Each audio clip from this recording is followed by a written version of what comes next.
Bienvenidos a esta inmersión a fondo.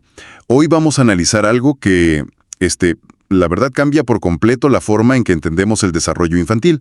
Para quienes nos escuchan, imaginen esta escena. Un niño de 5 años aprieta un crayón contra el papel con tanta fuerza que lo parte por la mitad. Una escena súper común en las escuelas, la verdad. Exacto. Y la reacción instintiva de la educación tradicional suele apuntar hacia, una torpeza motriz o incluso a una incipiente agresividad. Se piensa que el niño simplemente se está portando mal. Claro, se asume lo peor casi de inmediato. Pero detrás de ese trazo roto y esa fuerza desmedida, existe un sistema neurológico suplicando información sensorial. O sea, el cerebro, a través de la mano, está literalmente gritando por ayuda. Y es que, fíjate, la visión generalizada asume que escribir es una acción mecánica básica, como una simple coordinación de dedos que se domina repitiendo trazos una y otra vez. Pero esa visión puramente mecánica ignora el milagro evolutivo que representa la escritura. Un milagro evolutivo, ¡wow! Suena fuerte, pero es que lo es. Totalmente. Plasmar un primer trazo con intención en una hoja en blanco es una de las conquistas más complejas del ser humano. Es, digamos, el mapa visible de un cerebro orquestando sistemas sensoriales, control postural y procesos cognitivos superiores en fracciones de segundo. Es una locura cuando lo pones en esa perspectiva.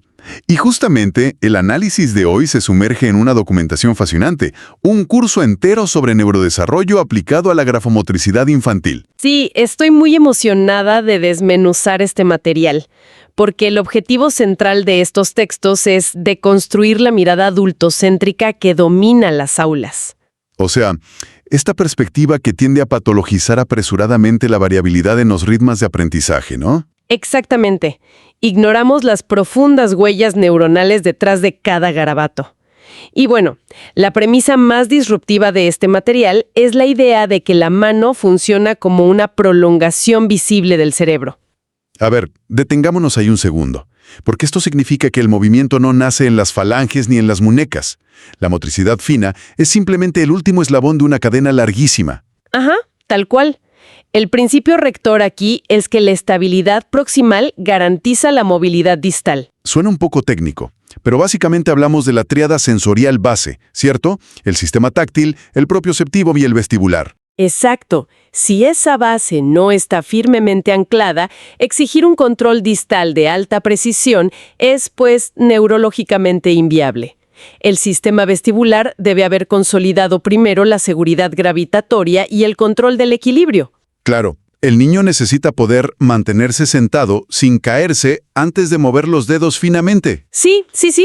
Y luego el sistema propioceptivo necesita mapear con precisión milimétrica la tensión de cada músculo y la posición de las articulaciones en el espacio. Y por si fuera poco, el sistema táctil tiene que aportar una discriminación fina sin desencadenar respuestas de defensa o hiperreactividad. O sea que no es nada más agarrar el lápiz. La documentación incluso subraya el rol de los reflejos primitivos y aclara que integrarlos no es una simple moda terapéutica. Para nada. Es el andamiaje estructural innegociable. Es lo que permite a un niño mantener el tronco erguido mientras su mano cruza la línea media del cuerpo para trazar una forma. Pensando en una analogía para visualizar esto, exigirle a un cuerpo infantil que se mantenga erguido contra la gravedad, que filtra estímulos visuales y auditivos del aula, y que además ejecute trazos milimétricos cuando su integración vestibular apenas está madurando, híjole. Es pedir demasiado, ¿verdad? Es el equivalente arquitectónico a intentar construir un rascacielos exigiendo acabados de lujo cuando los cimientos de la obra siguen siendo de arena fina. El colapso es inevitable. ¡Qué buena analogía! Y es que la exigencia motriz en los entornos escolares asume una linealidad de maduración que, biológicamente, el cuerpo no posee. Y ahí es donde entra la teoría de los sistemas dinámicos de Esther Thelen, que se menciona muchísimo en las fuentes. Sí, Thelen revolucionó cómo entendemos el movimiento. Ella postula que el desarrollo no es un programa genético estático, no es un interruptor que se enciende al cumplir cierta edad. El movimiento surge como una propiedad emergente. Es como una danza increíblemente compleja. Ajá, una danza donde interactúan la biomecánica cambiante del niño, sus niveles de motivación intrínseca y las demandas específicas del entorno. Si un elemento de este sistema dinámico es inestable, digamos, un tono muscular bajo en la zona abdominal, pues el organismo entero busca compensaciones asimétricas para evitar caerse. Y eso destruye cualquier posibilidad de tener una mano relajada para escribir. Si el cuerpo es el cimiento insustituible, el cerebro asume un cálculo matemático brutal solo para ejecutar la intención de un trazo. La coreografía neurológica que describen las fuentes es abrumadora. Piense en los lóbulos parietales y occipitales. Tienen que integrar la información visoespacial para determinar dónde empieza el papel, calcular las distancias y proyectar la geometría de una letra antes de siquiera tocar la superficie. ¡Wow!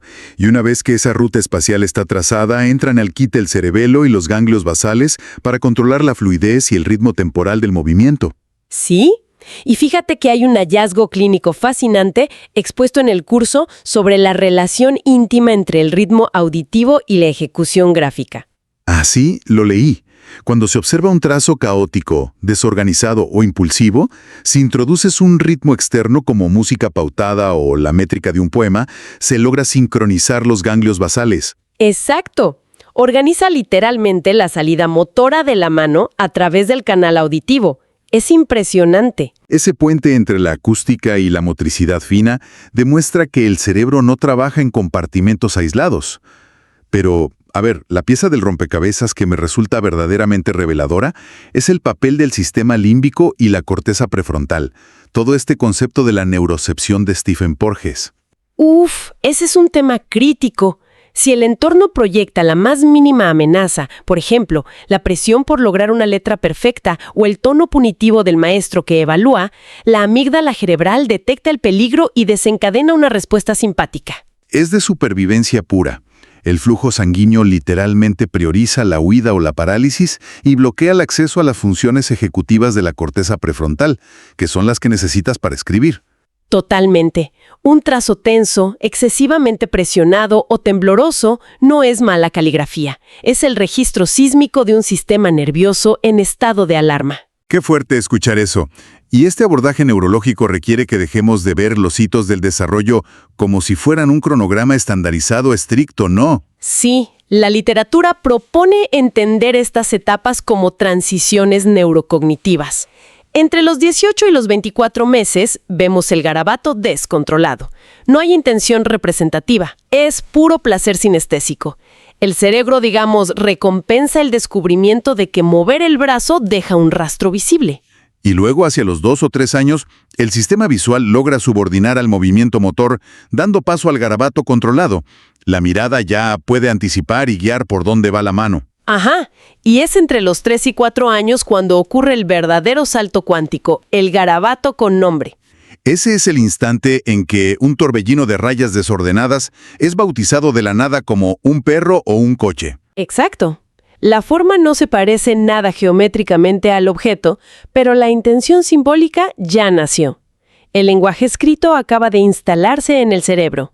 Y luego, acercándose a los 4 o 6 años, emerge la etapa preesquemática. Aquí aparecen las primeras aproximaciones a las letras convencionales que casi siempre están impulsadas por el nombre propio del niño. Sí, la carga identitaria del nombre es fuertísima. Pero es justo en esta etapa, de los 4 a 6 años, donde la fricción entre la biología y la escolarización se vuelve crítica. Y aquí quiero hacer una pausa, porque el material documenta que las inversiones espaciales son súper constantes a esta edad, pero la reacción típica de un maestro al ver a un niño confundir la B con la D o que escribe su nombre en espejo es levantar banderas rojas inmediatas. ¿Acaso esto no es una señal de alarma de dislexia o disgrafía? Es una duda súper válida, pero la evidencia neurológica desmonta esa urgencia diagnóstica de tajo. Confundir letras simétricas a esa edad o rotarlas espacialmente responde a un proceso biológico predecible dictado por el giro fusiforme del cerebro. A ver, explícanos un poco más de este giro fusiforme. Claro. Durante la evolución humana, esta estructura cerebral se especializó en el reconocimiento de rostros y objetos tridimensionales bajo el principio de la invarianza visual. O sea, el cerebro aprendió que un tigre sigue siendo un tigre y una silla sigue siendo una silla, sin importar si miran hacia la derecha o hacia la izquierda. Claro, para sobrevivir daba igual de qué lado venía el tigre. Exacto. Pero la introducción de letras de caracteres alfabéticos bidimensionales rompe esta regla evolutiva ancestral. El cerebro infantil debe desaprender esa invariancia visual y crear nuevas asimetrías neuronales. Para comprender que un mismo trazo vertical con un círculo cambia de identidad, de B a D o de P a Q, únicamente por su orientación espacial. Tal cual. Ese recableado toma tiempo y maduración. Es completamente esperable a esa edad. Entonces, diagnosticar una inmadurez natural como patología es un riesgo persistente en las aulas. Y bueno, para aterrizar todos estos conceptos neurológicos y ver el choque entre el desarrollo natural y las exigencias del sistema, el material introduce un caso clínico sumamente ilustrativo. Hablamos de Leo. El caso de Leo. Sí. Él tiene 5 años y 8 meses. Su perfil grafomotor exhibe una evitación absoluta hacia las tareas de escritura. Su postura en la mesa es hipotónica, o sea, literalmente suelta el peso de su tronco sobre la mesa, se desparrama. Y además, utiliza una prensión palmar aferrando el crayón con toda la mano, y ejerce tanta presión que rompe las puntas sistemáticamente. Su producción gráfica se limita a trazos grandes de vaivén que se salen del papel. Sí, y ante la instrucción de copiar su nombre, el desborde emocional es inmediato. Se frustra y termina huyendo a jugar al rincón de bloques. Ahora, la respuesta estandarizada del sistema tradicional ante esto suele ser la repetición aislada. La maestra quiere que haga planas para ponerse al día, planillas interminables de líneas y círculos, y paralelamente, la familia teme que tenga disgrafía o déficit de atención. Así es la mirada tradicional. Pero a ver, me pongo en el papel de abogado del diablo basado en la educación que todos recibimos. La práctica hace al maestro, ¿no? ¿Por qué ponerlo a hacer planas es contraproducente si lo que necesitas es mejorar el trazo? Parece lógico, ¿no? Pero la neurobiología y la pedagogía crítica ofrecen una refutación contundente a esa idea. De hecho, los textos citan el concepto de educación bancaria de Paulo Freire para explicar esto. Esta idea de depositar contenido sin sentido en el alumno. Exactamente. Obligar a Leo a trazar grafías desprovistas de significado le genera un pico de estrés inmediato. Como analizamos antes, el secuestro de la amígdala bloquea su atención. Pero el argumento biomecánico es aún más incisivo. A ver, ¿cuál es? La mielinización de las vías neuronales no discrimina entre el movimiento correcto y el incorrecto. Simplemente aísla y hace más rápida la ruta que más se repite. Forzar a un cuerpo inmaduro a ejecutar planas cuando carece de la estabilidad adecuada garantiza la automatización de un patrón motor ineficiente. ¡Wow! O sea, la práctica no es al maestro. La práctica hace permanente el patrón ejecutado, aunque sea erróneo. Exacto. Y respecto a las sospechas de déficit de atención, la observación del juego autónomo de Leo derrumba el argumento. En el rincón de bloques, su capacidad de concentración y diseño espacial es formidable. No tiene un problema de atención. La barrera es estrictamente física y sensorial. Esa postura desparramada evidencia una musculatura del core empobrecida. Al no tener esa base de sustentación contra la gravedad, el cuerpo se ancla en la mesa bloqueando las articulaciones. Y romper el crayón no es un berrinche o un acto desafiante, es su sistema propioceptivo pidiendo más información a gritos. Como no tiene retroalimentación interna sobre la posición de sus dedos, el sistema aplica fuerza bruta para lograr sentir el movimiento. ¡Qué revelador! Entonces, si las planas y la repetición constante no sirven, ¿cómo intervenimos desde el respeto y la ética del cuidado?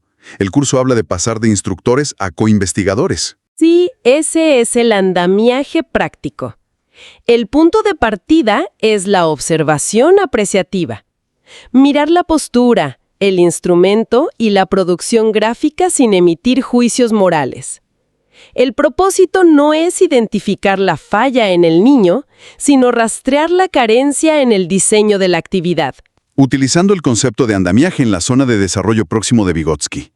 Y el abordaje se traslada de corregir el papel a adaptar el sistema. La primera estrategia concreta para Leo me pareció de una sencillez abrumadora, el andamiaje físico vertical. Básicamente quitar la silla y pegar el papel en la pared. Es un cambio espacial básico que altera radicalmente la respuesta muscular. Al trabajar en vertical, la gravedad se convierte en una herramienta activa. fuerza la contracción sostenida de los músculos estabilizadores del hombro. Y por pura mecánica articular, el trabajo vertical obliga a la muñeca a extenderse hacia atrás, lo cual de manera natural induce la flexión de los dedos para formar la pinza, sin tener que decirle al niño 1000 veces, agarra bien el lápiz. Además, estar de pie activa los músculos del core, ofreciendo esa estabilidad proximal que la silla inhibía. Y para el tema sensorial, el andamiaje propioceptivo sugiere cambiar los crayones finos por tizas cortas y gruesas, o usar esponjas húmedas sobre pizarrones.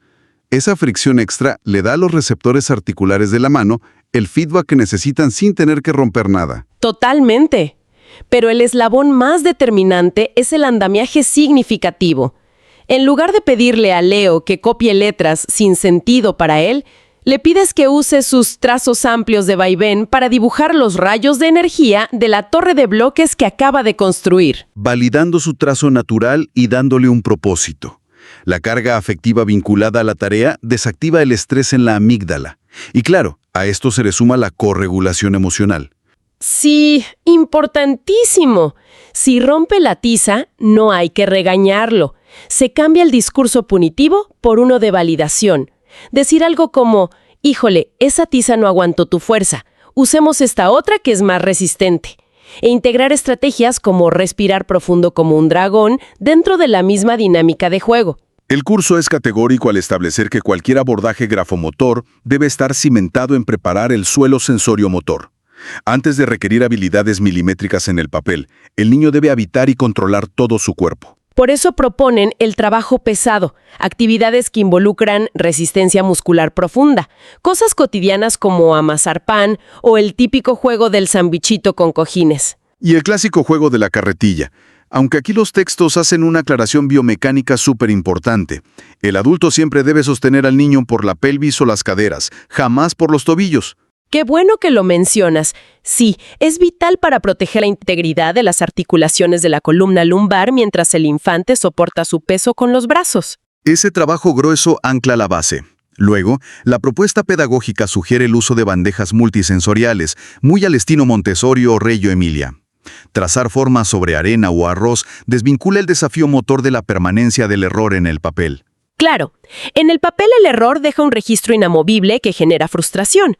En la arena, un simple movimiento borra todo y reinicia el espacio. Y esto se combina con rutinas de pensamiento como veo, pienso, me pregunto, antes de copiar formas. Obliga a la corteza prefrontal a planificar la ruta antes de depender de un impulso motor. Oye, y dentro de todas estas adaptaciones, hay un detalle curioso en los apuntes, el famoso truco del pompón. ¿Nos explicas cómo funciona esta pequeña intervención en la biomecánica de la mano? El truco del pompón es brillante por su disociación anatómica. La mano humana opera en dos mitades funcionales. El lado cubital, compuesto por los dedos meñique y anular, cuya función es dar fuerza y estabilidad a la palma. ¿Y el otro lado? El lado radial, que son el pulgar, índice y medio, que se especializan en la destreza y precisión. Al pedirle al infante que sostenga un pompón pequeño presionado contra la palma usando solo el meñique y el anular, escondiéndolo, ese lado cubital queda bloqueado en una posición estabilizadora. Órale. O sea que el cerebro se ve forzado orgánicamente a usar exclusivamente los 3 dedos restantes para agarrar el lápiz. Exacto. Configuras la pinza funcional de manera puramente biomecánica, suprimiendo por completo el desgaste de estar corrigiendo verbalmente a cada rato. Rediseñas la mecánica desde la ergonomía, no desde el castigo. Es fascinante. Sintetizando todo este cambio de paradigma, creo que el mensaje central es que el objetivo no es que la infancia se adapte a fuerza a un lápiz o a una tabla cronológica rígida. No, para nada. La evidencia nos dice que exigir una motricidad refinada sin un sistema propioceptivo, vestibular y emocional estable es análogo a exigirle a un árbol que ofrezca frutos cuando sus raíces aún no han logrado afianzarse en la tierra. El fruto caerá de forma prematura y el tronco se va a debilitar en el proceso. Es una metáfora preciosa para explicarle a las familias. Y fíjate que la literatura revisada cita una idea fundamental de Francesco Tonucci sobre el derecho del niño al garabato.